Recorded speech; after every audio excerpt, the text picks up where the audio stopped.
All right. BOZ to the ING. But yeah, UFC 325 picks and predictions going down tomorrow. Pretty good card. We got Volk Lopez. I think it's gonna be a banger. We got a lot of good scraps in the card. Not really any crazy names or fights with title implications or crazy prospects, except for Killing Salkield. But nonetheless, there's some good scraps, and I think the road to UFC those probably gonna be pretty good as well. I'm not predicting those. If you came in for that, I'm sorry, but I just don't fucking know any of them. But let's get straight into it. Starting off, first fight, Khan Ofli, and Yija. So for this fight, I started off with Khan Ofli. I think I'm gonna go with Yija now. I think the grappling is gonna be pretty even. Honestly, I think I think Khan Ofli might be the better wrestler, but grappling's pretty even. And on the feet, let me see the range. Yeah, Yija's gonna have a decent reach advantage. I think he's better at range, more damaging with his strikes, and I think he could take this one to a decision or a knockout because Khan Ofli is a little bit chinny. We've seen that before. I think Yija could take this by decision, by knockout, and I'm going with him. I think he's an underdog as well. No, he's a minus 200. Okay, he's a minus 200. I thought he was an underdog for some reason. So I probably heard someone. I think I heard someone saying he's a good value or a good price, whatever. I thought he was an underdog for some reason, but yeah, I think I'm gonna go with Yija in this one, decision or KO, like someone in the middle of the fight. And yeah, that's it for the early prelims because the rest are these guys. I don't fucking know any of these guys. I don't get up for Road to the UFC 3 a.m. on a weekday or whenever the hell they do it. I'm not doing that. Sorry. Next up, Jonathan Mikalev versus Oban Elliott. This is going to be a good scrap. I think this is going to be one of the better prelim fights. John Mikalev is a good reach advantage. I think he takes this one by decision. I think at range, he's better. He has really nice kicks. He's a big fucking dude. I don't think they're the same height. I think Mikalev's going to be like a couple inches bigger. He has really nice kicks at range. Really nice. I think he's a nice jab. Good body kicks. Oban Elliott's better in the boxing ranges. He could get up, get scrappy, hurt him there. Piece him up there, get some damage there, maybe wrestle a little bit, get him to the ground, but then Jonathan Mikalev has some good grappling. So I think it's a close fight. Oban Elliott could win if he makes it scrappy, is able to get his takedowns, control a little bit, get the boxing going. But I think Mikalev is going to be able to keep the range, and if it does go to the ground, he's going to be able to get up. And I think he's going to piece him up, not piece him up, but like, going to take this, he's going to land more damaging shots. He could have some big, strong kicks. He's a big, meaty dude, as you can see. Like, he's ripped and he's huge. I swear, there's no way he's 6'5". I think he's bigger. But, yeah, I think he's going to be able to take this one by decision against Oban Elliott. I don't think he's going to finish him, but by decision. Next up, Jacob Malkoun versus Terez Finney. Terez Finney, bro, I was a fan of you coming up because you look funny and you seem funny. You're a cool guy. But, dude, Robert Valentin to decision with 4 strikes the whole fight. Robert Valentin, who did Robert Valentin lose to that was really bad? His debut, I forgot who it was. But Robert Valentin's a cannon. You have to fucking hold him up against a fence for 13 minutes out of a 15-minute fight, I think it was. Terrible, fucking blasphemous performance, bro. Oh my god, I don't even want to think about that. I remember that day, like watching that fight. I think I was in my apartment at the time, not at home, dude. I wanted to quit fucking watching MMA after that. But I think he's gonna win this one by decision. Jacob Malkoun, he's decent. He has some decent striking. I think his takedown defense is really bad. 20. I'm pretty sure some decent jiu-jitsu, but if your takedown defense is 20%, bro, Terez Finney's to be able to take you down. And I think in this matchup, Malkoun's coming off I don't know what his injury was, but he's coming off a decently long layoff. I think a year plus. And Terez Finney, he's the better wrestler. He's explosive. He's powerful. I don't think he's a better striker technically, but I think he'll be able to land more damaging, bigger shots if he does land, but also be able to just smudge like how he wants to clearly in the UFC, just fucking smudge and be a snooze fest. And honestly, depending on what type of performance he puts, especially if he loses and it's boring, or I don't know what his contract is though, But whatever. If he loses and it's boring, or even if he wins and it's like another boring ass performance where he doesn't do any ground and pound, he doesn't try to inflict any damage, he doesn't try to actually fight, I could see the UFC cutting his ass. Honestly, because I remember Lorosenko was saying that the UFC is going away from these guys who are boring. I think it was Lorosenko said the UFC is going away from these guys who are super boring and not really entertaining, even if they're winning. Which I kind of disagree. I disagree. Like, you should be trying to make it a little entertaining, not just smudging. Because I like wrestling. I like a fight where you mix it up. You mix the martial arts. I like those fights where we have like let's think, like a fucking Islam Volk 1, a Poirier Islam as well. Islam has some really fun fights, but his last one against JDM, for instance, that's not what we want to see. Not that much ground and pound. Yes, he had some sub threatens. He didn't attempt a sub. He didn't really commit to a sub, in my opinion, from what I was watching. It was mainly like threatening them. But it's also on the opponent. The opponent, you got to fucking get up or do something, take a risk. But Islam said he's got to take more risk. I'm just worried about Hamzat, dude. And then Valentina Shevchenko, she's went to the dark side. She became a terrorist, works for the IDF now. And she just lays on people the whole fight. But I get it. Like, you're fighting, most of the people she fights are good strikers. They have a big disadvantage in the wrestling. And she just takes them down and fucking sits on top. I would love if she did that to me, but I'm watching it in the cut corner. I'm not experiencing it myself, so I don't really want to watch that. So yeah, I think Torres Finney's able to take him down, slam him, whatever, land bigger shots. If he does implement some ground and pound, that would be amazing. Because he's gonna get takedowns at will at this fight, I think. And yeah, going back to that, Torres Finney by decision. Next up, Cam Rawson versus Cody Brundage. Cam Rawson's the cleaner striker. He's got some power. He's more technical. He's better at range. Cody Brundage is tough. He's tough to put away. He almost got put away in his fight against Julian Marquez. I remember I put that in my Fight Action Awards. Like, it was one of the top 5 comebacks of the year. Because I remember Cody Brundage was out of there. And Cody Brundage, he could, with some big fucking hooks, land something on Ralston. But even if he takes him down, too, Ralston's got some decent grappling, some good submission game. I think Cam Rawson's just a better fighter. That's overall. He's a better, more well-rounded fighter. And I think Cam Rawson in this one, I could see a decision, but I'm going to go like late round 1, early round 2 knockout for Cam Rawson. I think he might just piece up Cody Brundage and get like a volume TKO, but like Ty Miller versus Adam Fugit. I could see that where you're just piecing him up, and then finally lands a really clean, good, big shot, puts him down, and then just kind of TKO there, late round 1, probably early round 2. And I just think Cody Brundage he's one of the lower level fighters. Cam Rawson had a good win against Andre Petrosky, got him out of there in the first round, I think. He's going to get Cody Brundage out of there, late first round, probably.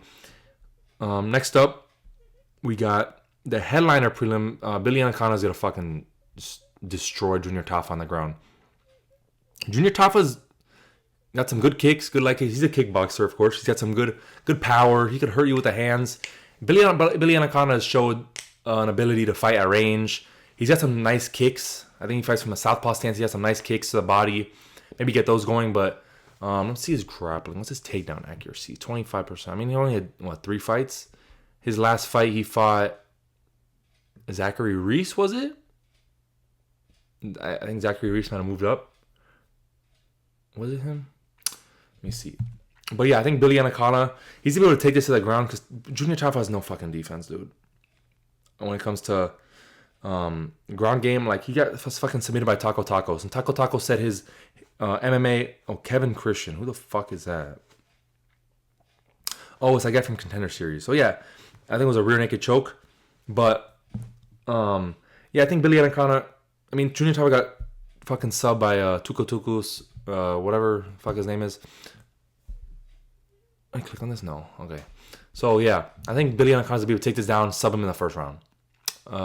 He almost subbed Bogdan Guskov in their fight in the first round. I don't know if he took him down or it was like some weird moment, but he controlled him. I think he took his back and almost subbed him precisely, but he had his back and controlled him for a good duration of that round.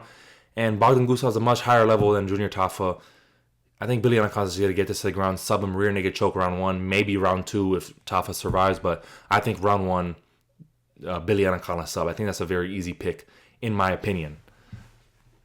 Next up, we got fucking Kellen Salkid versus Jamie Malarkey, mate. Kellen Salkid's gonna fucking slaughter this dude. You know? Kellen Salkid's big, he's long, nice kicks, nice right hand. He's got the grappling, he's got the wrestling. I think Jamie Malarkey might try to...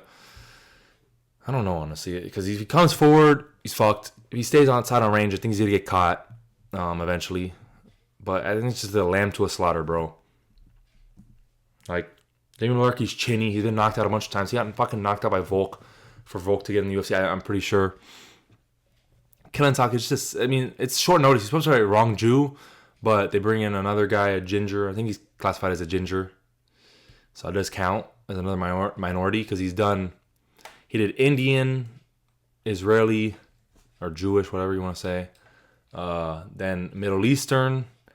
Then it was supposed to be Chinese or whatever wrong Jew is. And then now it's a ginger, which is a minority, I guess. But honestly, I want to see him fight a ranked opponent next after this fight. Because he could have got one after Nasrat. Like Nasrat to Rong Ju even as a step down a little bit, even though Rong Ju's pretty good. But now Nasrat to Jamie Malarkey, it's another big step down. Not another big step down, but it's a step down. And I think you should chin him out of there. It's another highlight reel KO for Kellen Salkid in Australia. I think he's going to get this one done pretty easily and pretty quick in the first round. Right hand to the fucking chin. Just put him out of here. Next up, we got Tai Tuivasa versus Talashin Teixeira. Fuck, dude. Tai Tuivasa looked nervous on the scale and had a TJ Dillashaw-esque weight cut for 265. He weighed in at 265.5. Not good looks after a year and a half layoff, your 5-fight losing streak. I just can't pick you in a situation like that. And this guy, let me find a picture of me and Tai Tuivasa from April of last year in Miami. The last Volk versus Lopez card. This guy was smoking doinks at the Full Violence event. Like, this guy looked like 500 pounds, bro. Let me find this shit.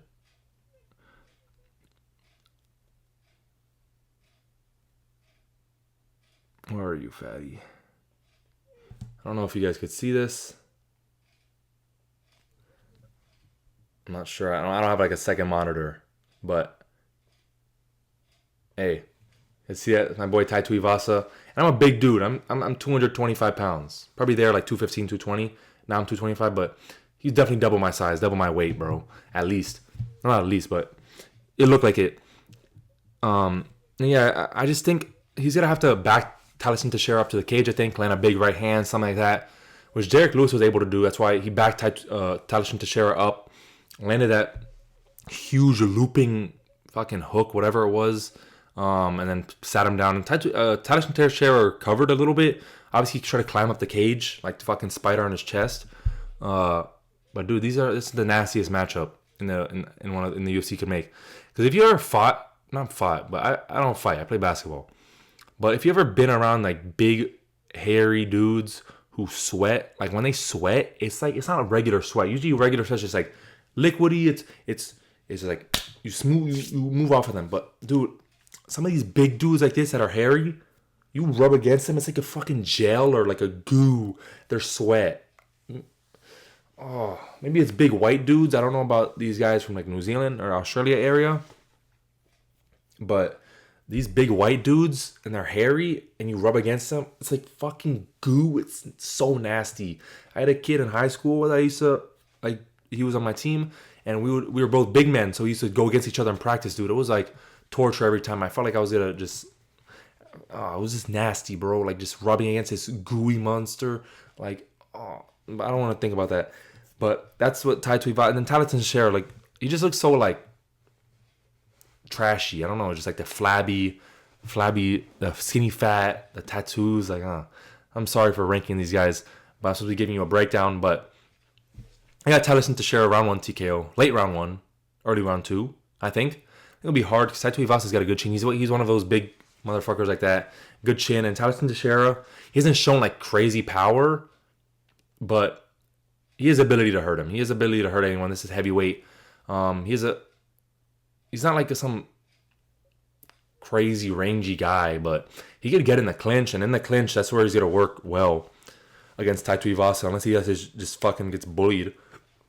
But I think we'll get to the punch first with elbows or knees to the body, like he did with Justin Tafa, or maybe start with some kicks to the body at the beginning, a jab, maybe a 1-2. But I think it's gonna be like something against a fence, a clinch KO, like body, elbow, like kind of how we did Justin Tafa. But later on, I don't think he's going to go 30 seconds. It's going to be later on in the fight. I think Tyler Share might come in here a little more measured. Same thing with Tai Tuivasa. Maybe a little more measured. But Tai Tuivasa might push the tempo. Try to make him uncomfortable early. But I think Tyler Teixeira will get this one done late round 1. Mid to late round 1, I'd say. But Tai Tuivasa, I hope he flukes it. We need a win and a shoey. Because Tyler Teixeira said he's going to do a shoey if he wins, I think. At the press conference or something. I don't want to see that shit. So that's number 2 out of 5 on the main card. Next up, Rafael Fiziev versus Mauricio Hufi. Very, very tough fight for me to pick. I watched all my film today actually. I want to get these videos out a little earlier, maybe like Friday afternoon or Thursday night. But this week I would have got it done Thursday night, but this week was fucked. I had to study extra hard for my physics test Monday, Tuesday, more than I expected. And then after the class, my brain was fucking just drained. I was burnt out. Didn't do any work or watch film. I just laid down on my phone. Wednesday, I was supposed to watch film. I would have had like 2-3 hours to watch film. Probably get it all done in that time. Fucking sharp ass headache, dehydrated. I went to hoop, bro. I'm fucking cramping in my calves. I cramped my right calf once or twice. Cramped my left calf once, like a minor cramp. It's just like you feel it and then it's like boom, because it contracts. But then I went up for like a nice lay, like a jelly fam, and then fucking cramped up and I'm like on the floor like ah. But yeah, so I was dehydrated, super dehydrated. I did a lift, a skills training, and then went to play. Not very good idea without proper hydration. You gotta get some salt with lemon. Put it in some water. That's very good. I like to do. I did some of that this morning. Or no, this afternoon before my double trainings. I did mobility and skills today. You got to get you some honey, get you some salt, and get you some lemon juice. Put that in there. You get carbs, you get electrolytes, and you get some good hydration. That was good. I feel rejuvenated, but I was leaking. I was milking. I was leaking, bro. I had to go pee like every 20 minutes. But on to this fight. Rafael Fiziev versus Mauricio Rufi. It's a very tough fight for me to pick. I was watching from this morning. I was going back and forth on it. But I think I'm going to go... I don't even know. My gut's fucking confused. But I'm going to go Rafael Fiziev. Looking at this matchup, a lot of people are counting... I know Mauricio Rufi is a betting favorite. Oddly enough. But I'm going to go with Rafael Fiziev. A lot of people are picking Rafael Fiziev over Mauricio Rufi. There's some value there. I'm not betting on this fight because I think it's very close. I think it's 50-50. Because you look at Mauricio Rufi's performance against BSD. What do you do good? What do you do bad? What he did good was not much, but he had some good moments of takedown defense. He had some decent get-up ability. It was weird. He had decent get-up ability at times, but then also at times he was able to just completely just dominating the grappling. BSD would be able to go to full mount, be able to go to side control, get his back, get a body lock or a body triangle, and it was weird because then sometimes he would have good reversals, good scrambles, get on top himself and then disengage. He also did bad with the pressure, like BSD pressuring him against the cage. He got backed up very easily, and that's where BSD landed most of his takedowns was against the cage. He did good with counter striking and just landing. He landed some good shots, like knees. He's fast, of course. But he just got it was a bit of a one side. He didn't have many good moments in that fight, but it's some things I could see. It's going to be a lot closer fight in this. Because I think Rafa Fiziev, on the other hand, now, Nacho fight is a good one to look out for me. Rangy, big, long, rangy guy, but I think Mauricio Rufi's a better guy at range. He's more powerful than Bahamondes. In that fight, Fiziev did good at timing takedowns. Putting some pressure on, timing the takedowns. He did good at going to the body, which I think Mauricio Rufi is open to. Like the body, Fiziev likes to start his combos with a couple hooks to the body or something. Or, of course, he switches stances, goes those nice low kicks, where I think Rufi with that wide stance, he's going to be susceptible to that. He's going to be susceptible to body kicks. Fizie's fast. He likes to get in the pocket, which is Mauricio Rufy. He's good there as well, but he's a longer, rangy guy. I think if you could get in his face and get those combos going, it'll give him some trouble. And that's not the area where he's most comfortable. I think he'll also be able to get some takedowns, maybe not control him as much, but do the takedown threat, because Mauricio Rufy became very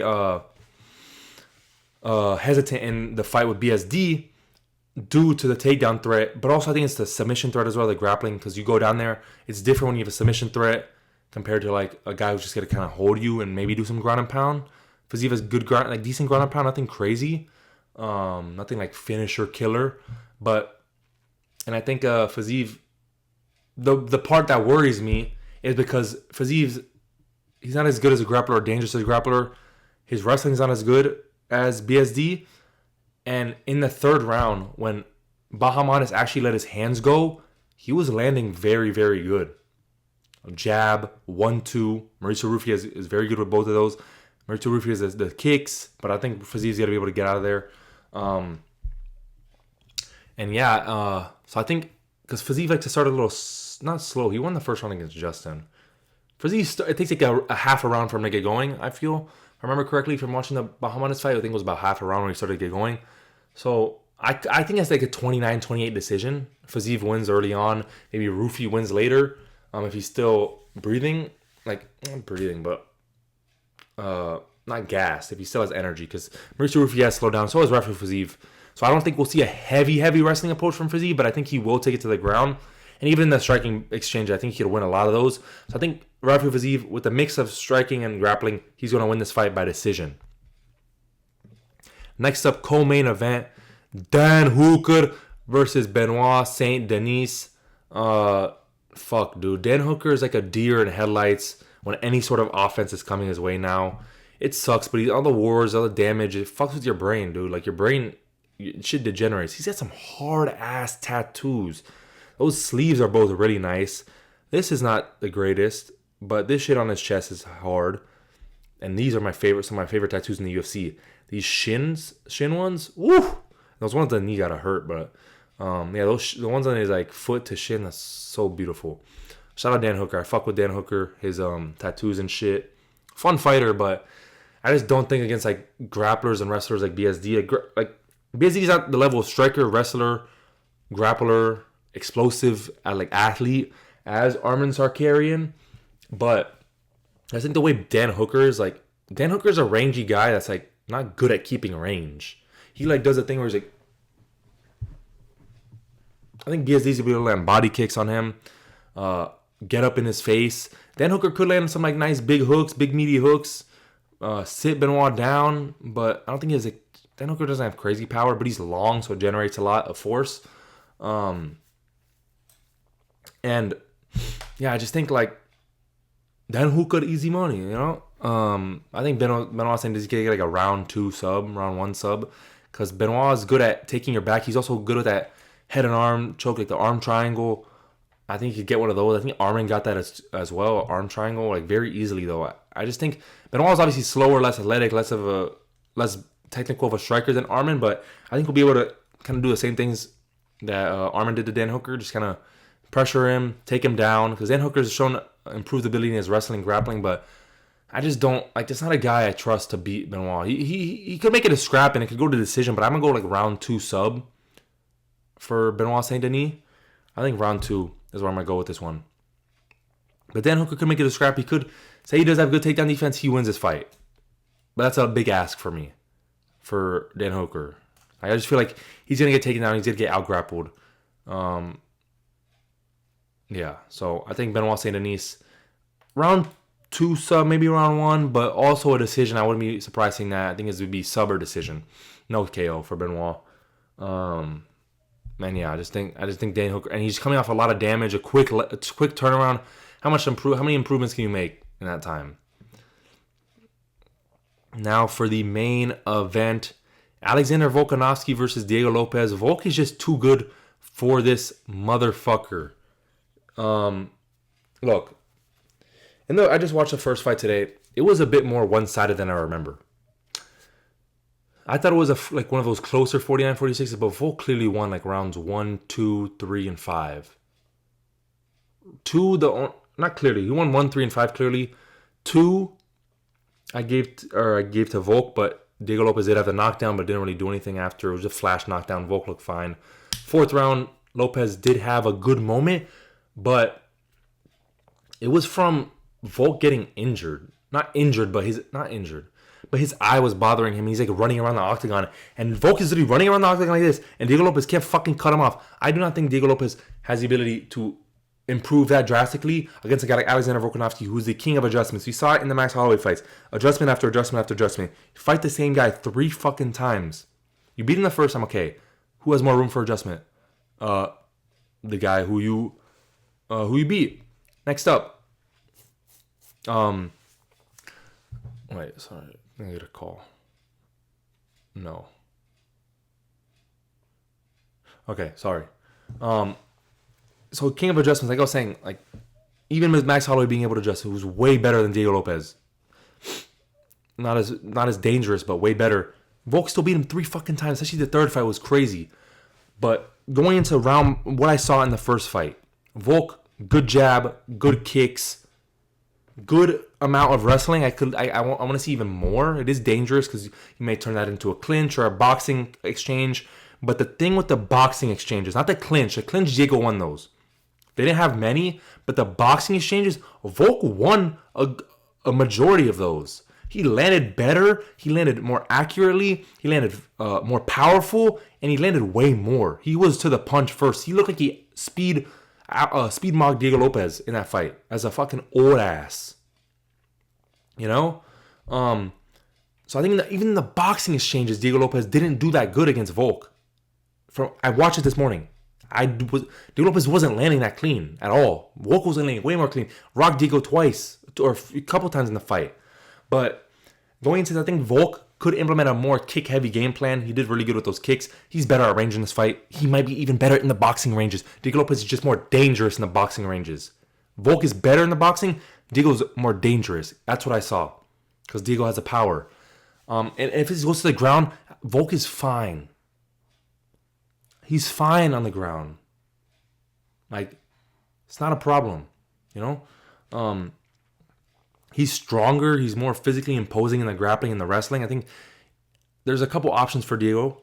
Obviously, you have more, like, cut off the cage, use a jab, use your leg kicks, move your head. That's a lot to ask, especially in a fight like this. Going against Volk, who's very technical, who's, like I said, great adjustments, great technicalities in the kickboxing, the boxing, the grappling, and the timing of his takedowns is pretty good as well. I think if Diego Lopez goes for a more patient approach, he's going to get picked apart. He's not going to give himself enough opportunities for a knockout.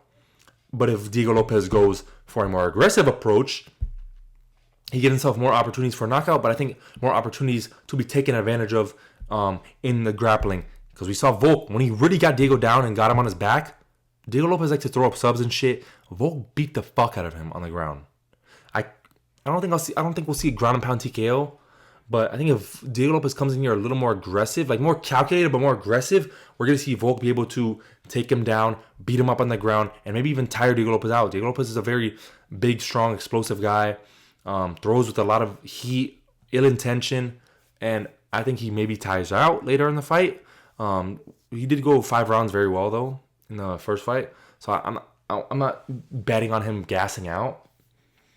But yeah, I think, like, Volk, obviously, he got very comfortable in those boxing exchanges. His chin looked fine, in my opinion. His chin looked fine. He got dropped. It was a very quick knockdown. He got back up fine. Ate some big shots from Diego. Was fine. He's had a nice layoff here. His chin's been able to rest even more. He didn't have a quick turnaround, fight somebody else. No, this is his next fight after Diego. I think he'll be just fine. Diego Lopez didn't show anything in the Gene Silva fight. Yes, he was maybe a little more patient, but no head movement, no, like, real, like, sticking to jab or low kicks. He should go with low kicks. He did land some nice low kicks he did land some in the Gene Silva fight, but he could have landed more in the Volk fight, the first one, of course. He did do some good damage to Volk there, but again, it's like, I just don't think he's gonna be able to do that. I'm not banking on someone adjusting. I'm banking on what we saw and what they've done. I'm not banking on someone, hey, he's gonna go out here and adjust to KO Alexander Volkanovski and do what Ilya did, do what Islam did. He's not on that level, technically. He's not. I just can't bank on him to do that. You know. I just think Volk's the way better everywhere. Literally everywhere. Even the boxing fucking exchanges, Volk was beating him, getting to punch quicker, more accurately. Like, let me see if I have any other notes, because I just yeah, Volk also, yes, yeah, he when he got to the body lock, he was very effective there as well. He had some really good shots against the cage. He had very good in and out lateral movement. Yeah, so like the thing with Diego Lopez too, he's not very good at closing the distance either. Against Volk, he wasn't good at closing the distance. Like he whiffed on a lot of shots, like twos, kicks. He's gonna need to make this scrappy, but I just don't think he can. I think Volk can make it scrappy as well and win those exchanges. Like I said, I trust his chin. But yeah, I'm going Volk in this one, winning the rematch by decision, possibly a later rounds TKO, like late round 3, sometime round 4, ground and pound TKO. But I'm not banking on that, so I'm going Volkanovski by decision. Fucking light up Sydney, get them boys jumping. I'm very excited for this fight. I'm pretty excited for this card, and I don't know. I was feeling like, let me know if you guys feel this, but I was feeling like the UFC's kind of dead. I don't know. I was feeling dead this week. Maybe because my YouTube's not doing too well past few videos. My TikTok was like weird. Like the TikTok algorithm is all fucked up. And yeah. And I don't know, just it's not many big pieces of news. There's not stuff going on. The weigh-ins, the press conference all at different times. I don't know. I just felt a little dead, but now I'm getting excited again. Whenever I talk about this shit, whenever I do YouTube like this and talking to you guys, I always have a good time. This is very enjoyable for me. And of course, subscribe for more. Follow the YouTube, follow the Instagram, and yeah, catch you in the next one. Peace.